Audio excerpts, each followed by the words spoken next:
दोस्तों, दुनिया के 7 अजूबों के बारे में तो आपने सुना ही होगा।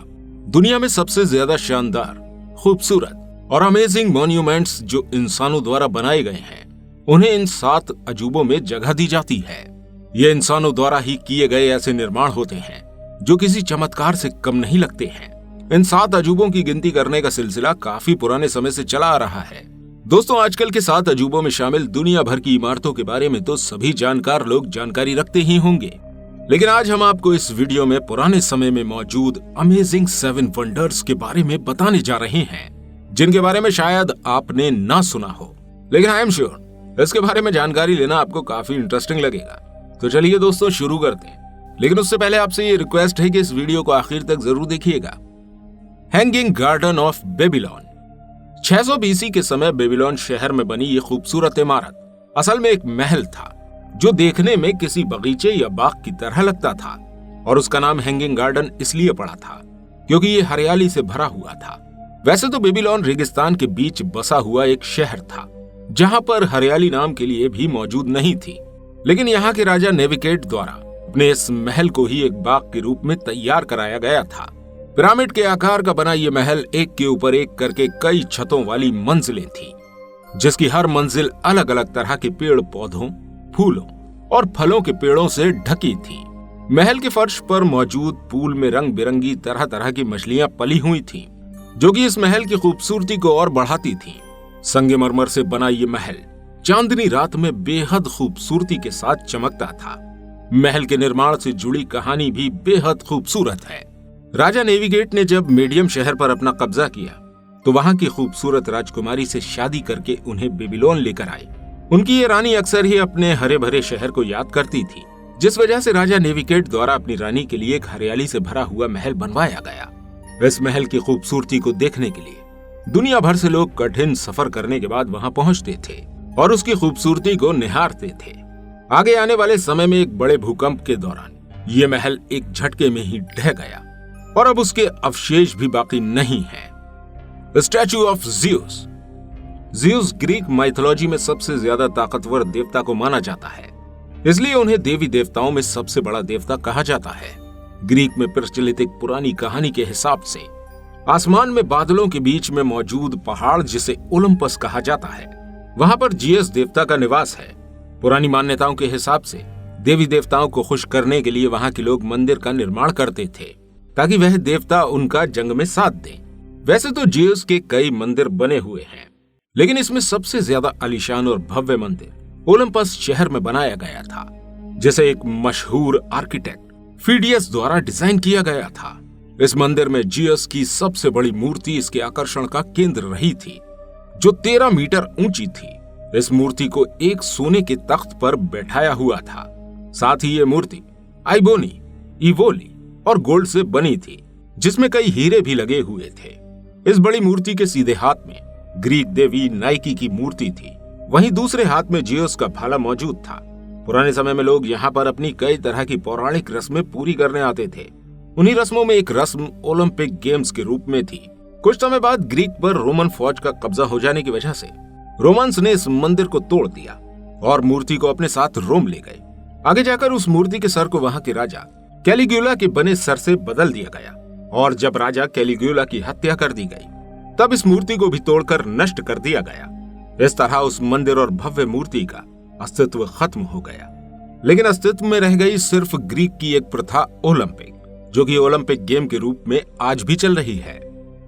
The light house of Alexandria. Egypt का शहर अलेक्जेंड्रिया महान शासक सिकंदर ने बसाया था।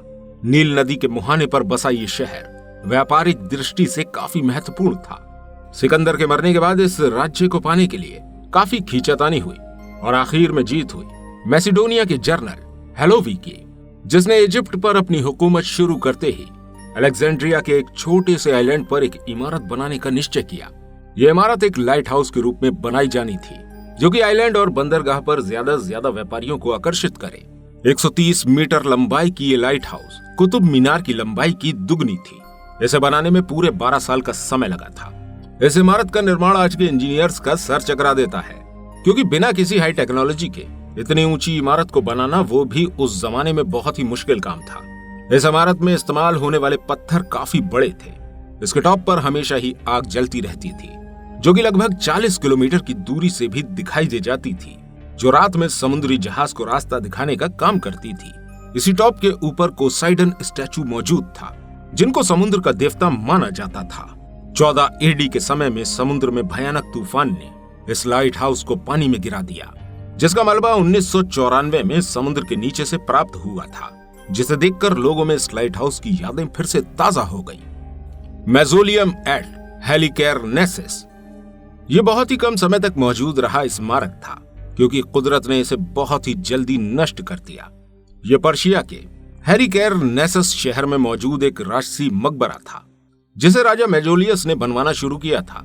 राजा की सोच थी कि उन्हें अपने और पुरखों की याद में कुछ ऐसा बनवाना चाहिए जिसकी वजह से दुनिया उन्हें आगे तक याद रखे।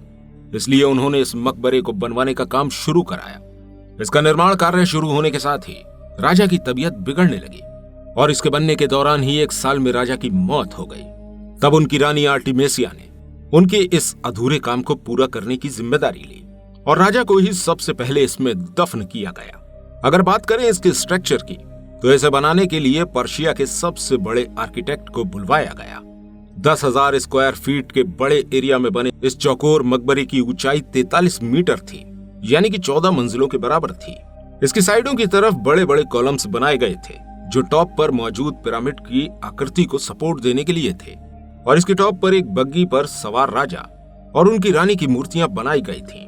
व्हाइट मार्बल से बनी इस इमारत में नीचे की ओर कई राजाओं की जंग करती हुई मूर्तियां बनाई गई थीं, जो उस समय के राजाओं के पराक्रम को दर्शाती थीं। इसके बाद एक खतरनाक भूकंप ने इस मकबरे को मलबे के ढेर में बदल दिया था। Temple of Artemis. प्राचीन ग्रीक के लोग स्टैचू और इमारत बनाने की वजह से काफी जाने जाते थे। उनकी ये कला आज भी वहां की प्राचीन इमारतों और मंदिरों में देखने को मिल जाती है। इन्हीं प्राचीन मंदिरों में एक मंदिर था, टेम्पल ऑफ आर्टेमिस, जो एक ग्रीक गॉड आर्टेमिस का मंदिर था। ये नेचर की देवी मानी जाती थी, क्योंकि ग्रीक लोगों का मानना था कि ये देवी ही ग्रीक के नेचर को संवारती हैं और उनकी फसलों को उगाती थी, और जीएस के बाद इनकी सबसे ज्यादा पूजा करी जाती थी, क्योंकि ये देवी ही ग्रीक के नेचर को संवारती और उनकी फसलों को उगाती थी। अपनी देवी को खुश करने के लिए लोग उनके नाम के कई मंदिर बनवाते थे, लेकिन ये मंदिर आर्टेमिस का सबसे बड़ा मंदिर था। पहले ये अमेजोनियंस द्वारा एक छोटे मंदिर के रूप में बनाया गया था, जिसे 550 बीसी में ग्रीक राजाओं द्वारा दोबारा एक भव्य मंदिर के रूप में बनवाया गया, और अपनी खूबसूरती की वजह से ये 7 वंडर्स में जगह बना पाया था। व्हाइट मार्बल और सिल्वर से बना ये मंदिर 113 मीटर लंबा, 43 मीटर चौड़ा और 13 मीटर ऊंचा था।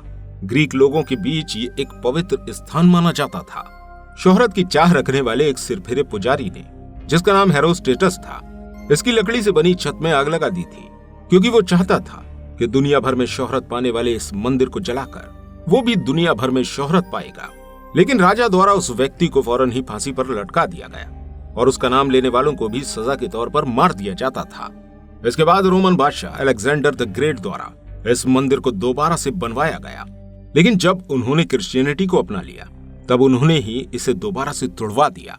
बताया जाता है कि आया सोफिया चर्च जिस जगह पर स्थित है, कभी प्राचीन समय में यह मंदिर उसी स्थान पर मौजूद हुआ करता था।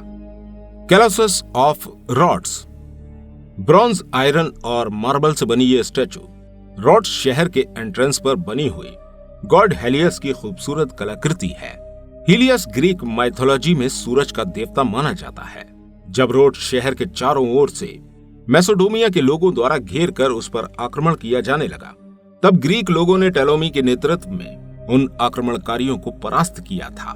जंग में हारने के बाद वो लोग काफी दौलत छोड़कर भाग गए। रोड्स वासियों का मानना था कि ये जीत उन्हें सूरज देवता ने दिलाई है, इसलिए उन्होंने अपने देवता को खुश करने के लिए उस सारी दौलत से एक बड़ा सा स्टैचू बनवा दिया। इसे पूरा बनाने में लगभग 12 साल लगे थे।